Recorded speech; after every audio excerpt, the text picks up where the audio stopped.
नमस्कार दोस्तों, मैं हूं आपका दोस्त Sonu learn by Sonu YouTube channel में आपको स्वागत करता हूं। तो दोस्तों, हम देख रहे हैं इलेक्ट्रोस्टैटिक्स स्थिर वैद्युतिकी के महत्वपूर्ण ऑब्जेक्टिव प्रश्न को। तो पार्ट 1 में हमने देखा था दोस्तों 1 से लेकर 25 तक के प्रश्न को, और पार्ट 2 में हम देखेंगे 26 से लेकर 50 तक के प्रश्न को, और पार्ट 3 में हम देखेंगे 51 से लेकर के 75 तक के प्रश्नों को। तो दोस्तों, अभी हम पार्ट 2 शुरू करते हैं। पार्ट 1 आप एक बार बस देख लें। तो बिना समय गवाए हम शुरू करते हैं दोस्तों। देखिए पहला प्रश्न अर्थात 26 नंबर प्रश्न देखिए, चालक पदार्थ से बने असीमित आवेशित पतली चादर की सतह के निकट स्थित किसी बिंदु पर विद्युतीय क्षेत्र का मान होता है। तो आप प्रश्न को देखकर समझ लें दोस्तों। चालक पदार्थ से बने असीमित आवेशित पतली चादर की सतह के निकट स्थित किसी बिंदु पर विद्युतीय क्षेत्र का मान होता है। इसका सही आंसर होगा सिग्मा बटा 2 एप्सिलॉन नॉट, जो ऑप्शन नंबर सी में है। तो 26 का सही आंसर हो गया ऑप्शन नंबर सी। इसके एक्सप्लेनेशन को भी दोस्तों आप देख लीजिए, यहाँ पे आपको एक्सप्लेनेशन दिख रहा है। इस एक्सप्लेनेशन को आप खुद समझ लें, क्योंकि यदि हम बताएंगे तो वीडियो काफ़ी लंबा हो जाएगा दोस्तों।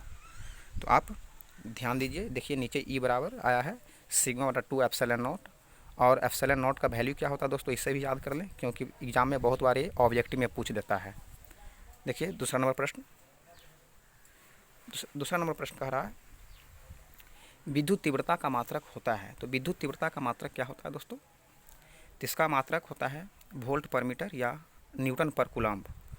तो ऑप्शन नंबर बी में दिया गया है वोल्ट पर मीटर, इसलिए ऑप्शन बी सही हो जाएगा। 27 का सही आंसर है ऑप्शन नंबर बी। देख लीजिए नीचे मैंने इसका डायमेंशन भी बता दिया है। बीमा दोस्तों ये भी पूछ सकता है एग्जाम में, तो बीमा को भी आप देख लें और नोट कर लें। अगला प्रश्न देखिए, अगला प्रश्न है दो गोलों की त्रिज्या r1 और r2 है। इनको आवेशित करने पर इनके आवेश के पृष्ठ घनत्व समान है। इनके पृष्ठों पर विभवों का अनुपात क्या होगा। तो इसे आप यदि हल करते हैं दोस्तों, न्यूमेरिकल की तरह से बनाते हैं, तो इसका आंसर आएगा r1 रेशियो r2, r1 अनुपात r2। 28 का ऑप्शन नंबर बी सही हो जाएगा। देखिए मैं ऐसे प्रूफ भी किया हूँ, देख लीजिए यहाँ पे प्रूफ किया गया है दोस्तों, आप इसे देख करके समझ सकते हैं। अगला प्रश्न है 29 नंबर, ई बराबर 0 वाले क्षेत्र में विभव भी का दूरी r के साथ परिवर्तन होगा। तो इसका सही आंसर है डी, भी बराबर कांस्टेंट हो जाएगा दोस्तों, क्योंकि जब ई बराबर 0 होता है तो दूरी को बढ़ाने या घटाने से विभव पर कोई प्रभाव नहीं पड़ता है। तो 29 का सही आंसर है ऑप्शन नंबर डी। देखिए मैं ऐसे नीचे कुछ डिस्क्रिप्टिव में लिख भी दिया है, आप इसे देख करके समझ लें। अगला प्रश्न देखिए, अगला प्रश्न है निम्नलिखित में विद्युत क्षेत्र ई और विद्युत विभव वी के बीच सही संबंध है। तो इसका सही आंसर होगा ऑप्शन नंबर बी, ई बराबर माइनस डी वी बटा डी एक्स होता है। देखिए मैं नीचे भी आपको बताया है कि ई बराबर डी वी बटा डी एल होता है, लेकिन एक्स अक्ष में, वाई अक्ष में और जेड अक्ष में क्या हो जाएगा। देखिए अगला प्रश्न है किसी आवेशित चालक के भीतर विद्युतीय क्षेत्र और विद्युतीय विभव का मान क्या होता है।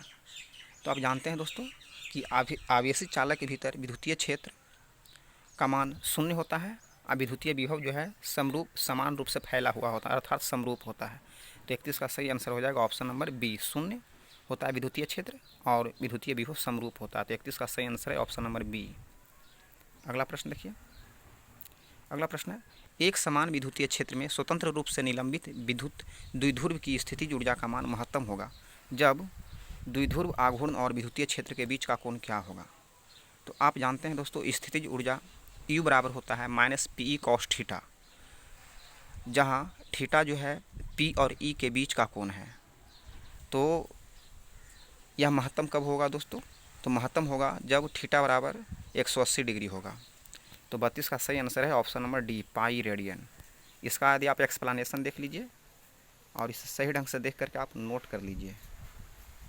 देखिए इस प्रूफ करके नीचे आया है, इसका कंडीशन हम 3 गो लिए हैं दोस्तों। थीटा बराबर 0 डिग्री होता है तो यू बराबर माइनस पी आता है, माइनस में है इसका मतलब इसका वैल्यू बहुत कम है। जब थीटा बराबर 90 डिग्री लिया जाता है तो इसका वैल्यू 0 आता है। जो कि मानक स्थिति में स्थितिज ऊर्जा प्राप्त होता है।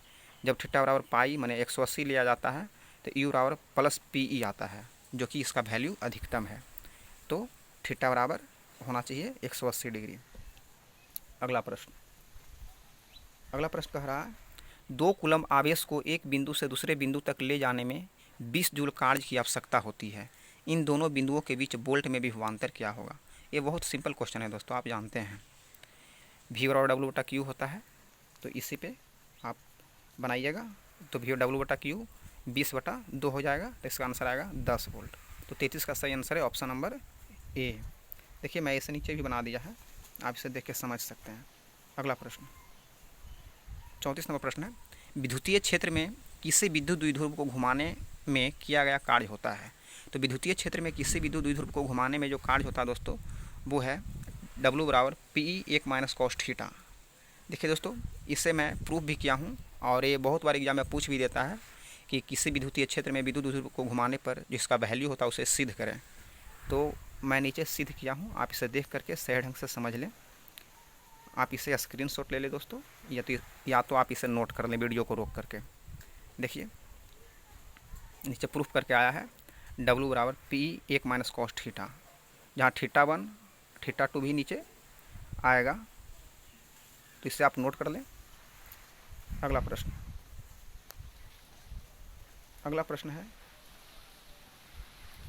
है यदि एक छोटे विद्युत द्विध्रुव के अक्ष पर केंद्र से r दूरी पर विद्युत क्षेत्र E1 हो तथा द्विध्रुव के लंब समद्विभाजक रेखा 2r दूरी पर क्षेत्र की तीव्रता E2 हो, तो जो इलेक्ट्रिक इंटेंसिटी होता है दोस्तों, जो विद्युत क्षेत्र की तीव्रता है उसका कौन सा फॉर्मूला सही होगा। तो इससे आप हल कीजिएगा तो आएगा E1/E2 = 16, अर्थात E2 बराबर आ जाएगा E1/16, जो कि ऑप्शन नंबर सी में है। 35 का सही आंसर हो जाएगा ऑप्शन नंबर सी। देखिए मैं इसे भी एक्सप्लेन किया हूँ, आप देख लीजिए।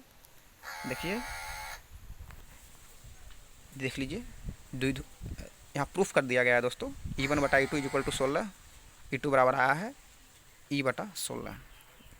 देखिए जो ऑप्शन नंबर देखिए जो कि ऑप्शन नंबर सी में था, इसलिए 35 का सही आंसर हो जाएगा ऑप्शन नंबर सी।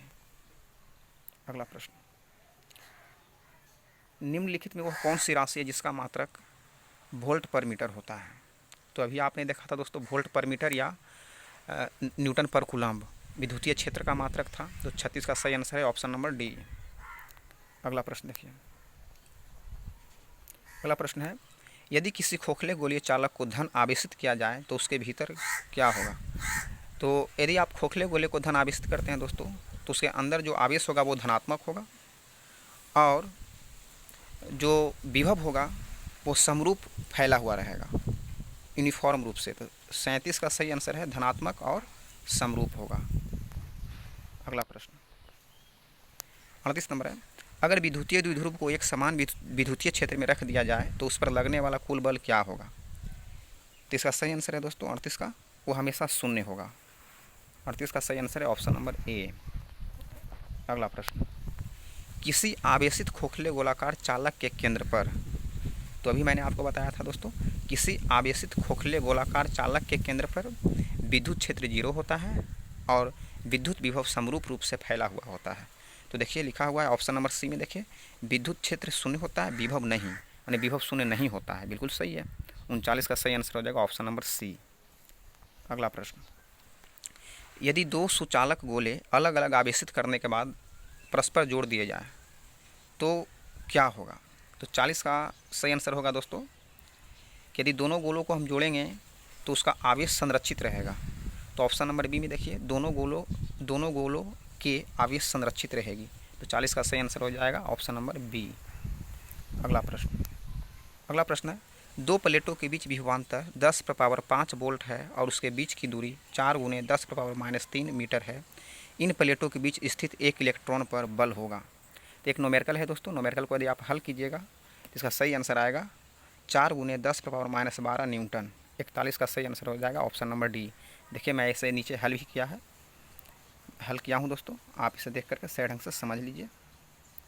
देखिए हल करने के बाद आया है Fe = 4 × 10⁻12 न्यूटन। इसे आप स्क्रीनशॉट ले लें या तो आप इसे नोट कर लें। देखिए जो कि ऑप्शन नंबर देखिए डी में था। अगला प्रश्न देखिए, अगला प्रश्न है विद्युत विभव के कारण किसी बिंदु आर थीटा पर विभव जिस व्यंजक से प्राप्त किया जाएगा या जिस व्यंजक से दिया जाता है, तो बताइए वो फॉर्मूला कौन है। तो एक फॉर्मूला है दोस्तों, इसका फॉर्मूला होता है 1/4 pi epsilon not P cos theta बटे आर स्क्वायर, जो कि 42 का सही आंसर है option number B. Option number B इसका सही हो जाएगा 1/4 pi epsilon not P cos theta बटे आर स्क्वायर। तो ऑप्शन नंबर बी सही हो गया। अगला प्रश्न देखिए 43 नंबर, आवेश के पृष्ठ घनत्व का मात्रक क्या होता है। तो आवेश के पृष्ठ घनत्व का मात्रक होता है कूलम्ब पर मीटर, जो कि 43 का सही आंसर है ऑप्शन नंबर सी में है, कूलम्ब पर मीटर। अगला प्रश्न, निम्नलिखित में कौन सदिश राशि है। तो आप जानते हैं कि विद्युतीय क्षेत्र जो होता है सदिश राशि होता है। तो 44 का सही आंसर है ऑप्शन नंबर सी, विद्युतीय क्षेत्र। अगला प्रश्न है, अगर साबुन के बुलबुले को आवेशित कर दिया जाए तो इसकी त्रिज्या क्या होगी। यदि साबुन के बुलबुला होता है दोस्तों, उसको आवेशित कीजिएगा तो उसकी त्रिज्या जो है बढ़ती है, और आवेशित करने का मतलब होता है धन आवेशित करना। यदि आप ऋण आवेशित करते हैं तो उसकी त्रिज्या जो होता है घटती है। इसलिए यहाँ पे आवेशित करने का मतलब आप समझिएगा कि उससे धन आवेश दिया जा रहा है। तो 45 का सही आंसर हो जाएगा ऑप्शन नंबर बी, बढ़ती है, उसका जो त्रिज्या होगी बढ़ती है। अगला प्रश्न है विद्युत फ्लक्स राशि है। तो विद्युत फ्लक्स कैसा राशि है। तो विद्युत फ्लक्स जो होता है एक अदिश राशि है। 46 का सही आंसर हो जाएगा ऑप्शन नंबर बी, अदिश है ये। देखिए विद्युत फ्लक्स जो है, विद्युत फ्लक्स का मतलब आप क्या समझते हैं दोस्तों। एक माइंड में कुछ थीम आता होगा कि फ्लक्स का मतलब क्या होता है। तो विद्युत फ्लक्स का मतलब होता है, जैसा कि देखिए यहाँ प्लेट दिख रहा है, आप प्लेट के बाईं ओर से दाईं ओर प्लेट के अंदर से कुछ लाइनें गुजर रही है, तो उसे आप समझिए जो विद्युत क्षेत्र रेखा है वही जो है उसके अंदर से होकर जितनी इलेक्ट्रिक लाइन गुजरेगी उसी को हम विद्युत फ्लक्स कहते हैं। तो विद्युत फ्लक्स का मतलब होता है किसी बंद वक्र पृष्ठ से होकर गुजरने वाली कुल विद्युत बल रेखाएं या कुल विद्युत क्षेत्र रेखाएं, उसी को हम विद्युत फ्लक्स कहते हैं दोस्तों। तो देखिए विद्युत फ्लक्स जो राशि होती है वो अदिश राशि होती है। आप इसका इस फिगर को देख करके आप समझिए। अगला देखिए विद्युत फ्लक्स घनत्व कैसा राशि है। तो विद्युत फ्लक्स घनत्व जो होता है एक सदिश राशि होता है। विद्युत फ्लक्स घनत्व एक सदिश राशि होता है। अगला प्रश्न है विद्युत क्षेत्र एवं विद्युत क्षेत्र की तीव्रता कैसी राशि है। तो विद्युत क्षेत्र और विद्युत क्षेत्र की तीव्रता जो है एक सदिश राशि होता है। तो 48 का सही आंसर हो जाएगा ऑप्शन नंबर ए। देखिए विद्युत क्षेत्र को मैं आपको समझाने का प्रयास किया हूँ। देखिए ये जो आप फिगर देख रहे हैं ये विद्युत क्षेत्र का फिगर है। बिंदु आवेश के चारों ओर विद्युत क्षेत्र, जब उसके आसपास कोई अन्य आवेश या कोई चालक पदार्थ ना हो, तो आप देख रहे हैं माइनस चार्ज से जो आवेश निकल, माइनस चार्ज और प्लस चार्ज, आप ध्यान दीजिए तो देख रहे हैं क्या कि जो प्लस चार्ज है उससे आवेश बाहर की ओर निकल रहा है, और जो माइनस चार्ज है उसमें जो आवेश है उसके अंदर एंट्री कर रहा है दोस्तों। तो आप ध्यान दीजिए, यहाँ आप देख रहे हैं बीच में एक अलग डिवाइड का साइन दिया गया है कि दोनों को अलग अलग है। कहने का मतलब है दोनों एक साथ ना हो तो इस प्रकार से इलेक्ट्रिक फील्ड उत्पन्न होता है। लेकिन जब दो चार्ज एक साथ होता है, अगल बगल में दोनों होता है प्लस माइनस, तो कैसा होता है उसका फिगर आपको हम दिखाते हैं। देखिए अब देखिए यदि प्लस चार्ज और माइनस चार्ज दोनों एक जगह हों तो उसका इलेक्ट्रिक फील्ड लाइन जो होती है इस तरह से होती है। नीचे मैंने लिखा है पास पास रखे दो विपरीत बिंदु आवेश के कारण उत्पन्न विद्युत क्षेत्र। आप देख रहे हैं प्लस से निकल रहा है और माइनस में जा रहा है।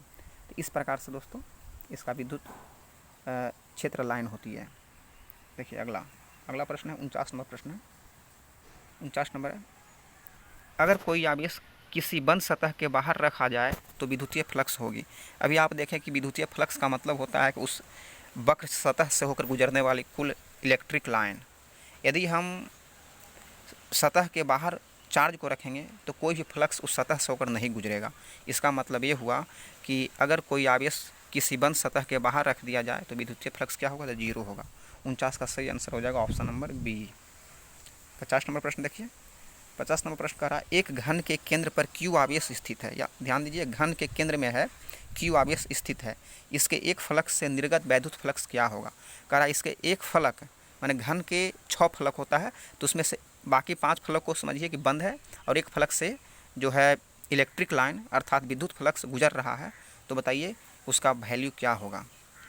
तो आप जानते हैं दोस्तों, यदि घन के 6 फलक से बाहर निकलता तो उसका होता सिग्मा बटा एप्सिलॉन नॉट, क्योंकि गॉस का नियम कहता है किसी भी बंद वक्र पृष्ठ से होकर गुजरने वाले कुल विद्युत क्षेत्र रेखाएं जो होता है उसमें उपस्थित चार्ज के 1/एप्सिलॉन नॉट गुना होता है। तो आप जान रहे हैं कि उसमें जो है क्यू आवेश उपस्थित है, तो उसका 1/एप्सिलॉन नॉट मतलब कि Q/एप्सिलॉन नॉट हो जाएगा टोटल फ्लक्स। लेकिन उसमें कह रहा है कि एक ही फ्लक्स से निकल रहा है, तो इसका मतलब है कि 6 फ्लक्स से निकलता तब Q/एप्सिलॉन नॉट होता, लेकिन एक फ्लक्स से निकल रहा है जिसके कारण Q/6 एप्सिलॉन नॉट हो जाए, उसका छठा भाग जो है वही निकल पाएगा दोस्तों। तो 50 का देखिए मैं नीचे एक्सप्लेन भी किया हूँ। देखिए यही एक समझ लीजिए ऐसे कि ये जो है एक घन है, इसके बीच में Q आवेश को रखा गया है। तो देखिए यहाँ नीचे लिखा हुआ है, यह घन के सभी 6 सतह से निर्गत वैद्युत फ्लक्स क्या होगा, तो Q/एप्सिलॉन नॉट होगा, लेकिन एक सतह से क्या हो जाएगा Q/6 एप्सिलॉन नॉट। तो दोस्तों मैं आशा करता हूँ आपको समझ में आया होगा। यदि समझने में कोई प्रॉब्लम हुआ है दोस्तों तो कमेंट में बताइए, हम आने वाले वीडियो में उसे समाधान करने का प्रयास करेंगे। तो वीडियो देखने के लिए बहुत बहुत धन्यवाद।